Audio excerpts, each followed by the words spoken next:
Joined right now by Hans Brings in Waltham. And Hans, in a market like this where it's so competitive, why is it so important to make sure that you are working with the right agent? Oh, absolutely. I mean, here's the situation. Every weekend, I'm sitting at open houses and I'm having buyers come through these open houses, and a lot of them are working with agents that are from outside of town. Unfortunately, their agents are bringing them to properties that don't necessarily make sense, or the neighborhoods don't work for them, and these buyers are getting continuously frustrated by this situation.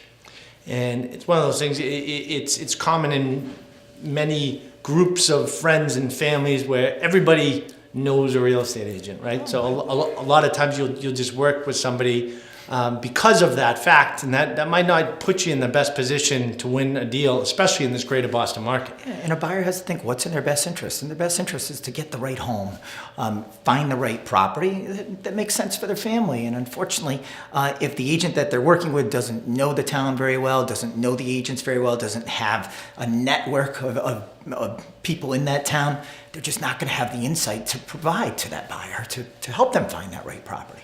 You know what I find interesting is interviewing a lot of agents on the show and working with them outside of the show, is that many times the top agents, if they have a client or family or friend that are moving to a different community, they will look to refer that person to another agent that knows that market. But then you have those agents that do it part-time that are willing to go anywhere in the state. I mean, it really is important that the agent that you're working with knows that market. 100%. I see it all the time, and it happens to me. I have people asking me for towns, well outside of Waltham, and they say, can you help me find a property there? And I say, absolutely, I can, but I wouldn't be in your best interest to do so. And I recommend them to a top agent out that way that provides them with the insight that I could provide them here in my town. Great information. And if you're in the Waltham area, Watertown, and would like to connect with Hans and his team directly, check out hansbrings.com. Remember, we have more tips just like this right here on boston.com.